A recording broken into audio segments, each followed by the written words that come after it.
오늘은 마지막 시간이기 때문에 이제 마지막 부분을 다루고, 그리고 두 번째 시간에는 가옥교회에 대하여 조금 설명을 드리려고 합니다. 오늘 두 강의는, 하나는 우리가 바울의 동역자들에 대한 이야기는, 옛날에 제가 바울의 동역자와 대적자라는 작은 책을 썼습니다. 도서출판 하나에서 나왔던 것인데, 그 사이에 97년에 나와서 벌써 20년이죠? 20년이나 된 오래된 책인데, 그 사이에도 업데이트를 못했어요. 처음에 얘기한 것처럼 한번 뒤로 지나가 버리면 다시 돌아갈 그런 여력이 없어서 그냥 둔 채로 있는데, 이번에 이 강의를 위해서 좀 다시 읽어보면서 이런 부분을 앞으로 좀 고쳐야겠다 그런 생각을 했습니다. 아무튼 그 내용을 대폭적으로 지금 이 교환에 넣고요. 그 다음에 두 번째 강의할 가옥교회 이 부분은 제가 합신 출판부에서 낸 신약의 교회라는 이 책을 조금 압축을 한 것입니다. 그래서 좀 그러니까 충분한 내용은 혹시 필요하시면 이 책을 구입해서 보시길 바라고요. 신약의 교회. 그것은 신학적으로 신약의 교회가 뭐 눈에 보이는 교회, 눈에 보이지 않는 교회, 또는 보편적 교회, 또 지역 교회, 뭐 전투하는 교회는 조직 신학적인 내용이 아니라 신약을 배경으로 해서 신약 시대의 교회가 어떻게 형성되었는가 하는 것과 또 그 형성의 구조, 또 구성원들, 뭐 이런 조금 뭐랄까요, 사회학적인 측면에서 또는 고고학적인 측면에서 접근한 내용입니다. 그래서 그냥 단순히 조직신학 쪽에서 배웠던 뭐 가시적 교회, 비가시적 교회 이런 내용은 거의 없고 조금 더 신약 성경을 바로 이해할 수 있는 그런 내용이 되겠습니다. 약간 좀 로우 마테리얼, 좀 원석 같은 그런 내용이고, 이제 여기서부터 뭐 교회학자들이 교회학적인 내용들을 정리해낼 수 있겠죠. 그래서 이 책에는 지금 교환에는 이 책의 요약이 들어있고, 이 책을 필요하시면 좀 더 여러분이 보시기를 바라겠습니다. 마지막 단락이 골로새서 5번째 단락이 되는데 4장 7절에서 18절까지가 됩니다. 항상 가운데 토막이 2장 6절에서 23절까지다 하는 이 내용을 잘 염두에 두시면, 바울이 골로새 이단들과의 갈등 또는 그것을 이겨내기 위한 도구로 앞에 교리도 말했고 또 생활복음도 말했다 하는 것을 염두에 두시면 좋겠다 생각을 합니다. 이제 이 4장 7절에서 18절까지는 긴 인사문입니다. 사실은 종결부인데 긴 인사문인데, 자신과 함께 일하던 사람들 이야기가 열거가 됩니다. 아마 바울이 쓴 13개 서신 가운데 로마서 16장에 나오는 자세한 안부와 골로새서 4장에 나오는 자세한 안부 두 가지가 제일 긴 그런 종결부라 이렇게 생각을 합니다. 그러나 이제 로마서와 비교하게 되면 로마서는 16장으로 된 성경이니까 거기에 긴 종결부가 있다는 것은 이해가 되는데, 골로새서는 4장밖에 안 되는데 거기에 거의 한 장을 할애할 정도로 긴 인사문이 있다는 것은 조금 특이하다 이렇게 볼 수가 있겠죠. 그만큼 사도 바울이 골로새서를 기록할 때 자신의 동역자들에 대한 관심을 많이 보여주고 있다 하는 것으로 생각을 할 수가 있겠습니다. 본문에는 마지막 바울이 나 바울은 이렇게 쓴 18절을 제외하면 세 부류의 동역자들이 나오고 있습니다. 하나는 파송받는 사람들, 사도 바울이 파송한 동역자들. 두 번째는 바울과 함께 있으면서 문안하는 사람들. 그 다음에 세 번째는 골로새 교회에 문안받는 사람들. 이렇게 세 부류가 나옵니다. 첫째 부류는 바울이 파송하는 사람들 또는 바울에 의하여 파송을 받는 사람들 이렇게 나오는데 4장 7절에서 9절까지 말씀이죠. 두 사람이 바울에 의해서 파송을 받았습니다. 하나는 두기고, 하나는 오네시모. 이렇게 두 사람이죠.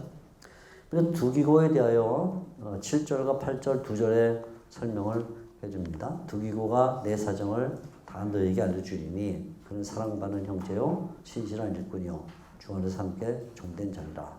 내가 그를 특별히 너에게 보낸 것은 너희로 우리 사정을 알게 하고 너의 마음을 위로하게 하려 함이라. 이렇게 두 절을 두기고에 대하여 기록을 했습니다. 두기고 할 때 이 두기고는 사도 바울이 예루살렘 교회를 이렇게 돕기 위해서 연보, 보통 이제 우리가 연보 여행 이제 이렇게 신학학자들이 말하는데 사도행전 20장 1절에서 6절까지 예루살렘 부조를 위하여 간 여행을 연보 여행 이렇게 말합니다. 연보 여행. 거기에 이제 처음으로 두기고가 등장을 합니다. 바울이 이 두기고를 이때 처음으로 만났냐, 아니면 그 전에 이미 만났냐, 그것은 정확히 알 수 없습니다. 아무튼 이름으로 언급된 그 사건은 사도행전 20장 연보여행, 예루살렘 연보여행에 처음으로 나옵니다. 언제 만나는지 분명하지는 않지만 그러나 확실하게 알 수 있는 것은 바울과의 만남이 두기고의 인생을 바꿔놓았다, 이렇게 볼 수 있습니다. 이것은 바울과 운명적인 만남이었다, 이렇게 볼 수 있죠. 본래 이 두기고라는 말은 헬라어의 운명이라는 뜻입니다. 운명 또는 우연이라는 뜻입니다. 이름 특이하죠. 투케라는 말인데 이 투케 두기고의 이름이 본래 헬라어로 투케. 그래서 우리말로 쓰면 이렇게 쓰는데 운명 또는 우연이라는 뜻입니다. 우연. 아마 이 당시에 그 사람들이 이 이름을 간혹 썼는데 이 이름을 쓴 것은 앞으로 그 어떤 영어로 하면 fortune, 뭐 어떤 행운을 얻기를 바라는 뭐 그런 뜻으로 썼다, 이렇게 볼 수 있겠죠. 아무튼 근데 이 이름 그대로 바울과의 만남이 두기고의 인생을 바꿔놓는 그런 운명적인 그런 만남이 됐습니다. 두기고는 사도행전 20장 4절에 의하면 아시아 사람이었고, 또 두기고가 자주 에베소와 관련돼서 나타난다 하는 것을 볼 때 혹 아시아 가운데서도 에베소 사람이 아니었을까, 이렇게 추측을 해볼 수 있습니다. 두기고가 사도 바울의 연보여행에 동행했을 때 이미 사도 바울의 동역자들에게 항상 엿보이는 몇 가지 중요한 모습을 보여주었습니다. 사도행전 20장 이제 얘기가 되겠는데요. 첫째는 수직적으로 바울과 깊은 사제 관계를 맺고 있었다. 그래서 항상 바울이 가야 될 그 여정, 그래서 어떤 목적지에 두기고가 먼저 가서 전반적인 준비를 해주었습니다. 마치 예수님에게 세례자 요한이 있었던 것처럼 두기고는 선구자와 같은 역할로 바울 앞에 가서 그 여정을 준비해주는 그런 역할을 했습니다. 그만큼 충실한 제자였다는 것이죠. 또 수평적으로는 여러 사람들과 넓은 동료 관계를 가지고 있었습니다. 그래서 바울과 함께 연보 여행을 하는 사람들 가운데 베레아 사람, 데살로니가 사람, 더베 사람, 이런 여러 사람들이 있었는데 그들과 모남 없이 어우러지면서 활동한 그런 신실한 동료로 사도행전 20장에 나오고 있습니다. 두기고는 놀랍게도 사도 바울이 쓴 4개의 서신에 등장을 합니다. 에베소서, 골로새서, 디모데후서, 디도서. 그러니까 굉장히 그 바울과 깊은 관계를 갖고 있었다, 이렇게 볼 수 있죠. 여러 서신에 두기고 이름이 나온다는 것은 주의를 해볼 필요가 있습니다. 그런데 이 4개 서신을 잘 보면 두기고와 관련해서 빠짐없이 나오는 단어가 하나 있습니다. 빠짐없이 4개, 에베소서는, 골로새서, 디모데후서, 디도서. 항상 두기고와 관련해서 나오는 단어가 있는데 그것은 보낸다라는 말입니다. 두기고를 보낸다. 바울이 늘 두기고를 보냈습니다. 지금도 얘기했지만 앞서 보내서 바울이 도착해야 될 목적지에 가서 미리 여정을 준비하는 그런 일도 했고, 또 교회들의 문제를 해결해 주는 일도 했고, 그래서 보낸다 늘 나옵니다. 그래서 두기고에 관해서 한마디로 묘사해 보라 하면 그는 사도 바울의 파송자, 사도 바울이 보내는 사람이라고 부를 수가 있습니다. 바울이 두기고를 파송자로 삼은 데는 그만한 이유가 있었습니다. 바울은 자신의 입으로 두기고에 대하여 세 가지 면으로 정의를 해줍니다. 오늘 여기 본 골로새서 4장 7절에 먼저 그는 사랑받는 형제다 이렇게 말합니다. 사랑받는 형제요. 정의어는 사랑받은 형제요. 우리말로는 사랑받는 형제 이렇게 말했죠. 아무튼 형제. 첫째는 그가 형제다 이렇게 말합니다. 형제. 마치 두기고는 피를 나는 형제처럼 뜻을 합한, 그래서 그리스도를 위해서, 하나님 나라를 위해서, 복음을 위해서 함께 형제가 된 사람이다. 그래서 두기고는 파송받을 때 자주 그의 옆에 다른 사람들이 있었습니다. 형제이기 때문에 다른 사람들과 함께 늘 같이 다니면서 형제로서의 그 역할을 잘 감당했습니다. 오늘 여기 4장 9절에는 바울이 빌레몬의 마음을 진정시키기 위해서 두기고에게 오네시모를 붙여 보내는 그런 일을 하죠. 오네시모를 두기고에 보내면서 빌레몬에게 보내면서 두기고를 함께 보냈다. 그러니까 이제 빌레몬서와 연관해서 보면 빌레몬은 사랑받는 형제인 두기고가 오네시모를 데려왔을 때 오네시모보다 먼저 두기고를 보면서 두기고의 얼굴을 보는 순간 마음이 부드러워졌을 것이다. 그런 효과를 바울이 노력했죠. 오네시모만 그냥 빌레몬에게 보내면 도망쳤던 놈, 내 돈을 떼먹은 놈 하면서 얼굴을 굉장히 험악하게 했을 텐데 그 옆에 오네시모를 두기고가 데리고 왔으니까 두기고는 늘 형제관계가 좋은 사람이기 때문에 두기고를 보는 순간 마음에 어떤 부드러움을 가졌을 것이다. 이런 추측을 해봅니다. 첫째, 사랑받는 형제 말하죠. 둘째는 두기고를 가리켜서 신실한 일꾼 그렇게 말했어요. 4장 7절. 그는 신실한 일꾼이다. 믿음직한 그런 말이죠. 피스토스. 신실한 일꾼. 할 때 일꾼이란 말은 앞에 바울이 자기를 설명할 때 내가 교회의 일꾼 되었다. 복음의 일꾼 되었다. 할 땐 1장 21절, 23절에 나오던 23절, 24절에 나오던 바로 그 용어를 그대로 쓰고 있죠. 디아코노스. 섬기는 자라. 일꾼, 섬기는 자라. 항상 섬기는 자의 역할을 잘했던, 그리고 그냥 섬기는 역할을 잘한 게 아니라 신실하게 했다 그 말이죠. 교회와의 관계에 있어서 두기고는 정확하게 일을 처리하는 책임감 있는 사람이었다. 신실한 사람이었다. 그런 말입니다. 이 때문에 사도 바울은 목회 어려움을 겪고 있는 디도의 마음을 격려하기 위해서 두기고를 보내기도 했습니다. 디도서에 나오는 이야기죠. 3장 12절 디도서. 디도는 두기고를 만남으로써 마음에 힘을 얻게 될 것이 분명했기 때문입니다. 신실했다. 그래요. 세 번째는 두기고는 주 안에서 함께 된 종이다. 이번에 또 디아코노스일 뿐만 아니라 둘로스다. 종이다.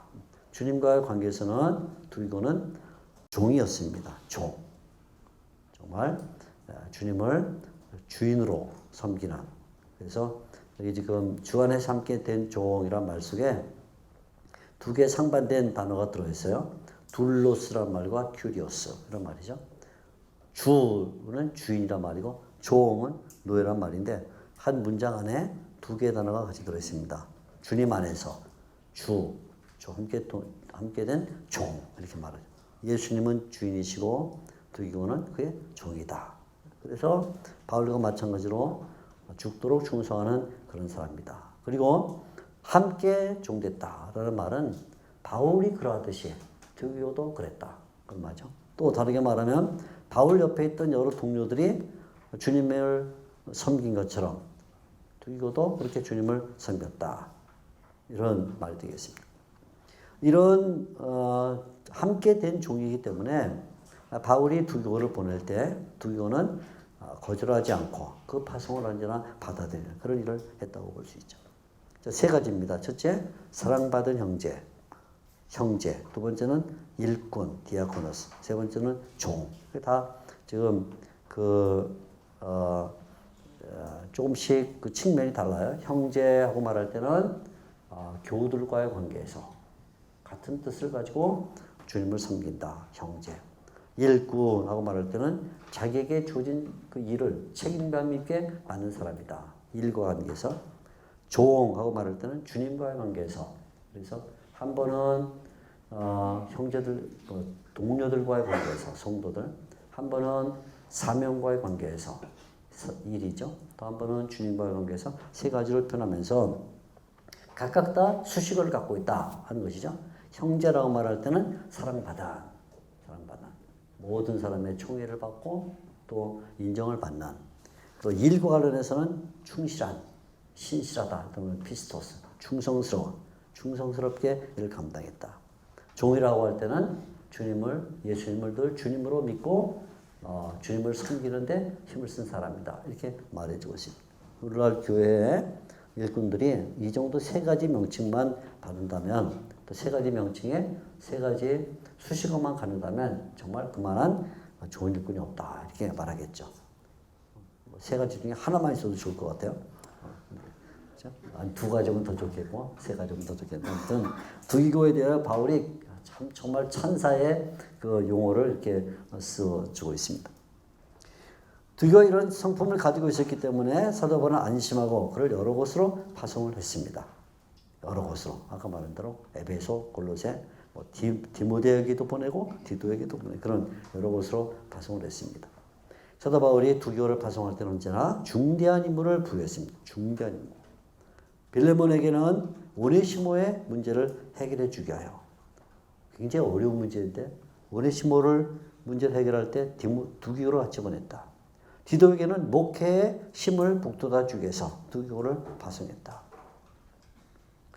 또 파송받은 두기고가 맡은 한 가지 중대한 임무는 사도 바울의 편지를 교회들에게 전달하는 것이다. 그러니까 골로새, 에베소에 갈 때 아마 두기고가 이 편지를 가지고 왔을 것이다. 이렇게 볼 수 있겠죠. 그만큼 신임을 받던 사람이다. 특히 사도 바울은 에베소서와 골로새서에서 두기고 임무에 대하여 공통적인 진술을 하는데, 내가 저를 특별히 너에게 보낸 것은 우리 사정을 알게 하고 너희 마음을 위로하게 함이라. 이렇게 말합니다. 7절에 이렇게 시작하죠. 내 사정을 너에게 알려주리라. 또 8절 끝에는 우리 사정을 알게 하리라. 이렇게 말했어요. 두 번이나 바울이 골로새서에서 말합니다. 에베소서도 똑같이 6장 20절에 우리 사정을 알게 하리라. 이렇게 말했는데, 여기에 두기고가 맡은 사명이 두 가지다 하는 것이 명확하게 표현되죠. 두 가지 사명이다. 첫째는 바울의 전도 사업에 대하여 보고하는 것이죠. 내 사정을 알게 하고 또 우리 사정을 알게 하고, 바울이 지금 이 복음을 전하는 일을 어떻게 하고 있는가 하는 것을 골로새 교회에 알려주는 이런 보고하는 일을 하나 했다 하는 것과, 첫째. 둘째는 교회의 신앙을 격려하는 그런 일을 했습니다. 너희 마음을 위로하게 하려 함이라. 두기고의 사명은 바울의 전도 활동을 교회에 잘 보고해서 교회가 그 이야기를 듣고 기도하도록, 사장 우리가 2절에 본 것처럼 우리를 위하여 기도하라 그 말할 때 두기고가 그 사정을 가서 잘 얘기해 주니까 그 얘기를 듣고 바울이 전도에 이렇게 하고 있구나 하는 듣고 그래서 기도하도록 전도 사업을 보고했다. 한편으로는 이 교회들의 신앙을 격려하는, 위로하는 일을 했다.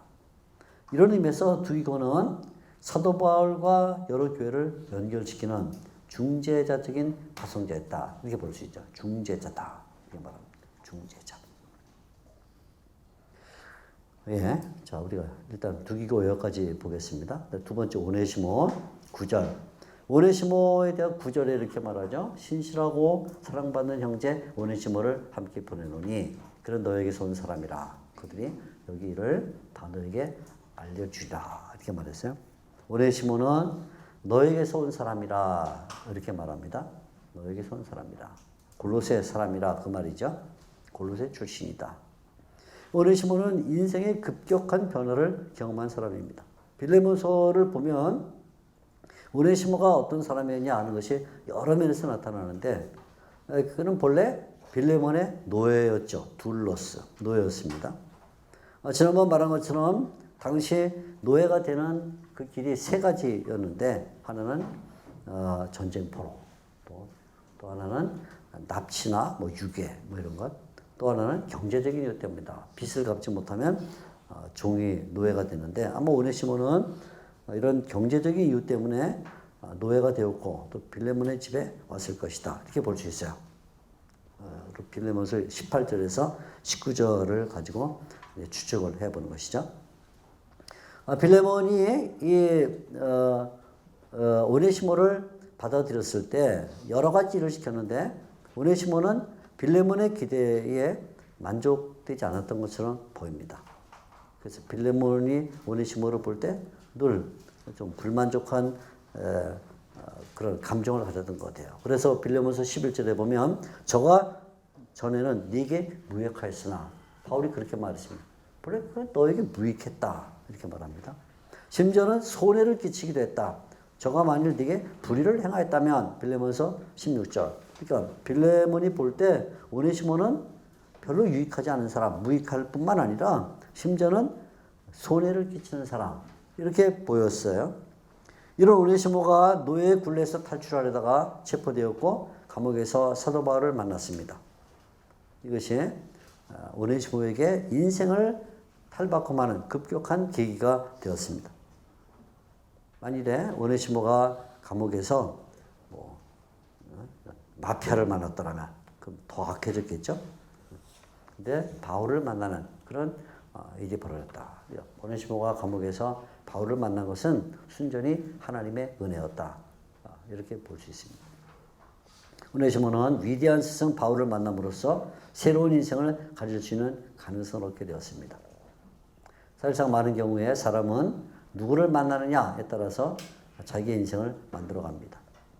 사도 바울은 오네시모에게 심지어 그의 주인 빌레몬까지도 발견하지 못했던 여러 가지 성품과 재능들을 발견했습니다. 바울이 오네시모를 발견했어요. 빌레몬이 알아차리지 못했던 그런 오네시모의 좋은 점들을 발견했죠. 그래서 사도 바울은 종 이상의 그냥 단순히 종이라고 보기 어려운 그런 성품과 능력을 지니고 있다는 것을 알아차렸습니다.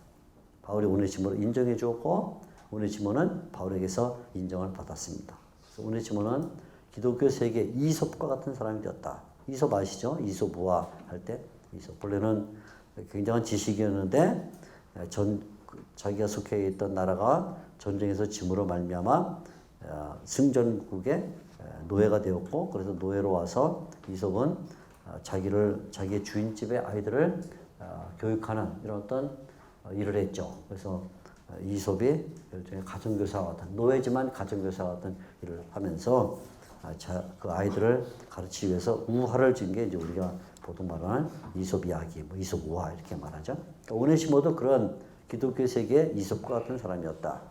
원래 무익하게 여겨졌는데 유익한 사람이 됐다. 그런 말이죠. 4장 9절은 골로새 4장 9절은 바로 이런 오네시모를 바울이 어떻게 인정했는가 하는 것을 보여줍니다. 바울이 오네시모를 인정했을 때 어떻게 인정했는가? 첫째는 호칭에서 그 인정한 것이 나타나요. 오네시모를 가리켜 신실하고 사랑받는 형제 이렇게 말했죠. 신실하고 사랑받는 형제. 위 앞에 나왔던 두기고의 두 용어를 그대로 갖고 왔다 이렇게 볼 수 있어요. 두기고에 대하여 사랑받는 형제요 신실한 일꾼이요 그랬는데 오네시모에게도 똑같이 사랑받은 형제요 신실한 사람이라 신실하고 사랑받은 위에서 두기고에게 말했던 것을 그대로 갖고 와서 오네시모에게 붙여주었습니다. 그러니까 결국 오네시모는 두기고 같은 사람이다 그런 말이죠. 사도 바울의 눈에는 주인인 빌레몬이나 노예인 오네시모나 별 차이가 없이 보였어요. 빌레몬이 형제인 것처럼 오네시모도 형제고 빌레몬이 사랑받은 자인 것처럼 빌레몬서 1절 오네시모도 사랑받는 자이다. 그렇게 말합니다. 그러니까 오네시모는 단순간에 바울을 만남으로써 천한 신분에서 고귀한 신분으로 급상승하게 되었다.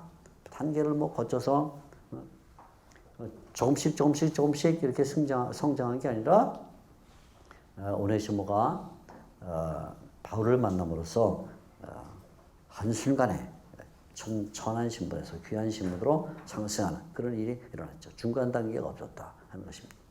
형제, 신실하고 사랑받는 형제라는 말에서 오네시모에 대한 바울의 인정이 나타나요. 둘째는 바울이 오네시모를 인정했다는 것은 오네시모에게 맡긴 그 역할에서도 나타납니다. 바울은 빌립보서 11절에 전에는 무익했는데 지금은 나와 네게 유익하다 이렇게 말하고, 또 13절에 전에는 너에게 손해가 되었으나 네 대신에 지금은 나를 섬기게 되었다라고 말할 정도로 오네시모를 아주 높이 생각을 했습니다. 그리고 오네시모에게 중요한 역할을 맡기게 됐는데 자기 사정을 알리기 위해서 두기고를 골로새에 보내면서 오네시모도 동행을 시켰죠. 4장 9절. 그래서 오네시모를 함께 보낸다. 그리고 그들이 오네시모와 두기고죠. 그들이 여기를 다 너에게 알려주리라. 마치 두기고가 바울에 대하여 보고하는 사람이 된 것처럼 오네시모도 바울의 것을 보고하는 사람이 되었다. 단지 두기고와 오네시모의 보고에 약간의 차이가 있는데, 두기고는 나의 사정 또는 우리의 사정을 알게 하리라 이렇게 말했는데, 오네시모는 여기에 일을 알게 하리라 이렇게 말했어요. 여기에 일. 그러니까 두기고는 조금 더 직접적으로 바울의 개인적인 사정을 말하는 그런 역할을 했다면, 오네시모는 바울의 주변적인 사정을 보고하는 그런 역할을 했을 것이다. 약간 보고의 내용이 좀 달랐을 것이다. 이렇게 볼 수 있습니다. 어쨌든 간에 섬기는 사람으로서의 오네시모는 놀라운 역할을 수행할 수 있었고, 오네시모 역할은 멸시받는 자리에서 인정받는 자리로 급상승했습니다.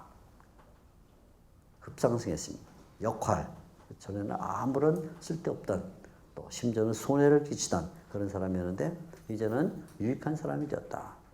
그렇게 말합니다. 신분과 역할의 급상승 까닭에 사도 바울은 아무런 꺼김 없이 빌레몬을 향하여 오네시모를 책임지라 이렇게 다시 말하게 된 것이죠. 빌레몬서 18절과 19절입니다. 아마도 조금 밑으로 내려가서 한 10째 줄쯤 밑으로 내려가면요. 게다가 오네시모의 사건은 여기입니다. 게다가 오네시모의 사건은 바울이 같은 시기에 작성한 골로새서의 한 부분을 쓰게 만드는 직접적인 동기가 되었다. 이렇게 볼 수 있죠. 자, 이 바울이 골로새서 3장 21절 이하에 종들의 문제, 또 주인들의 문제를 다루고 있는데, 종들아, 그리고 주인들아 이렇게 할 때 이 종들과 주인들의 문제를 다루는데 오네시모와 빌레몬이 경우가 중요한 동기가 됐을 것이다. 이와 같이 추측을 해볼 수 있습니다. 그냥 막연하게 바울이 아무런 상황도 벌어지지 않았는데, 또는 무슨 주위에 별로 그런 동기가 없는데 이번에는 내가 종들에 대하여 한번 써볼까? 아니, 주인들에 대해 한번 써볼까? 노예 문제 한번 다뤄볼까? 그런 게 아니고 지금 자기에게 이 오네시모의 문제가 아주 피부적으로 와 있는 것이죠. 오네시모를 빌레몬에게 보내면서 주인은 종들에게 어떻게 해야 될 것이냐는 것이 현안의 문제였기 때문에 바울이 골로새서의 종들과 주인들의 문제를 쓸 때 오네시모와 빌레몬의 문제가 직접적인 동의가 됐을 것이다. 이렇게 볼 수 있습니다. 오네시모는 인간이 경험할 수 있는 능력 가운데 가장 큰 복음의 위력을 체험하였습니다. 바울을 만남으로써 신분이 변했고 역할이 변했습니다. 위로부터 내리는 은혜를 체험한 사람이다. 이렇게 볼 수 있죠. 두 사람을 보냈습니다. 하나는 두기고 하나는 오네시모.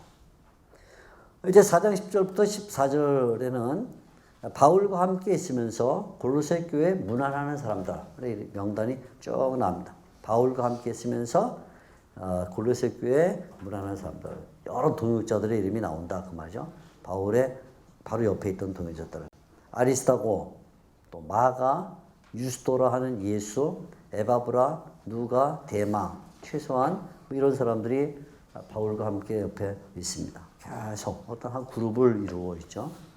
바울이 바울이 사역을 한 것은 사실은 바울 혼자의 사역이 아니라 이런 그룹핑, 이런 여러 사람들이 함께 일을 해줘서 바울이 있다 이렇게 볼 수 있습니다.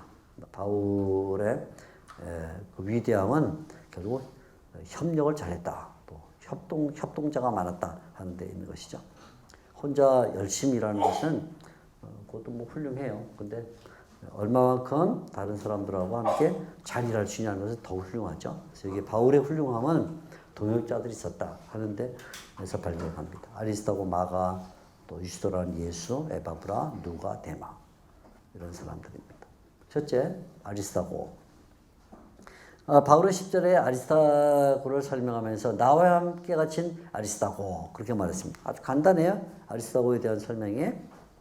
아리스타고는 본래 마게도니아 사람으로 사도 바울이 에베소에서 당한 소유 사건, 아데미 여신 사건에서 가이오와 함께 처음으로 등장합니다. 사도행전 19장 29절. 데살로니가 사람이었어요. 그리고 사도 바울이 마지막으로 예루살렘 여행을 할 때 동행을 했던 사람입니다. 20장 아까 나온 그 두기고와 함께 같이 명단에 다 나오고 있죠. 아리스타고는 사도 바울이 로마로 호송할 때 함께 했던 사람입니다. 사도행전 27장 2절. 그러니까 지금 이 상황에 같이 있다 이렇게 볼 수 있겠죠. 그리고 심지어는 사도 바울과 함께 옥중 생활을 했습니다. 사도 바울은 아리스타고를 가리켜 나의 동역자, 순 에르고스 이렇게 말했어요. 나의 동역자. 정말 아주 그 바울이 굉장히 아끼는 표현을 썼어요. 그리고 나와 함께 갇힌 자 이렇게 표현을 했습니다. 끝끝내 바울과 함께 고난의 행군을 했던 사람 아리스타고. 첫째, 아리스타고가 무난한다. 둘째는 마가가 무난한다 그랬어요. 마가는 사도 바울의 복음 사역의 초기부터 말기까지 가장 오랫동안 관계한 사람 가운데 한 사람입니다. 그런데 이처럼 오랜 기간 바울과 관계하면서 마가만큼 또 신앙에 굴곡이 심했던 사람도 없다. 그렇죠? 신앙에 심한 굴곡을 보여준 사람이었습니다. 마가의 출신에 대하여는 가장 먼저 사도행전 12장 22절에 나오는데 본래는 이름이 요한이죠. 요한 마가 또는 마가 요한. 그래서 마가란 말은 마르쿠스 또는 라틴어 로마 이름으로 마르쿠스. 마르쿠스는 로마인의 이름입니다. 마르쿠스는 전통적인 아주 그 로마 사람들이 갖고 있던 이름인데 왜 요한이 유대인이면서 로마인의 이름을 가지고 있는가? 그것은 정확하게 알 수 없지만 추측을 해보면 마가의 아버지가 부상이었을 것이다. 부상. 아주 돈을 잘 버는 무역을 하는 사람이었을 것이다. 이렇게 볼 수 있어요. 실은 당시에는 이 교육이 굉장히 원활했어요. 우리가 고대 세계를 생각할 때 고대 세계는 아주 원시적이고 또 문화도 별로 없고 동서의 교류도 없고 이렇게 생각하기 쉬운데 일단 로마 시대 이전에 벌써 알렉산더 대왕 때만 해도 벌써 이 교육로가 아주 잘 닦여져 있었고 또 알렉산더 이전에도 벌써 바빌론 시대만 해도 벌써 있었고 또 그보다 훨씬 전에 이집트 시대만 해도 훨씬 있었습니다. 아브라함 시대에도 벌써 교육로는 아브라함 시대란 말은 우리로부터 4,000년 전인데요. 주전 2,000년이니까. 근데 그때 이미 웬만한 중요한 일들은 다 닦여 있어요. 특별히 근동 지방에 유프라테스에서 나일강까지 이렇게 아니면 유프라테스에서 소아시아, 에베소까지 다 교육로가 이미 잘 닦여 있었습니다. 그리고 그 교육로는 지금도 그대로 있는 거예요. 지금 약간씩 뭐 터널을 뚫고 다리를 놓고 뭐 해서 굴곡을 좀 펴서 직선으로 만든 건 있지만 거의 그 길들이 지금도 다 사용됩니다. 대표적인 예가 유프라테스에서 이집트로 내려가는 그 요르단 지역을 지나가는 그 킹스웨이, 왕의 대로, 구약성경에도 나오는 말입니다. 왕의 대로 그것은 이미 벌써 주전 1000년 전부터 있던 길인데 지금도 그 길을 그대로 사용해요. 하이웨이예요. 그 고속도로 중에 하나입니다. 그만큼 그 길이 잘 돼 있었고 또 그만큼 교육이 왕성했다. 그러니까 마가의 아버지의 이름은 우리가 알 수 없는데 마가의 아버지가 부상으로서 로마인들과 교역을 했는데 로마인들과 자주 만나게 되면서 요한이 로마인들로부터 마커스라는 하나의 별명을 애칭을 얻게 됐을 것이다. 이렇게 볼 수 있죠. 마가의 어머니 마리아는 예루살렘에서 상당히 부유한 여인이었습니다. 그녀의 집은 많은 사람이 모여 기도하기에 충분할 만큼 큰 규모를 가지고 있었죠. 자, 이게 이제 우리가 나중에 우리 가옥교회 설명할 때 조금 볼 수 있는 집이 되는데 그녀의 집. 아마 이것은 로마식으로는 도무스라는 집이었을 것이다. 이렇게 봐요. 나중에 제가 가옥교회 설명할 때 조금 더 도무스에서 말씀드리겠는데 도무스라는 집이었을 것이다.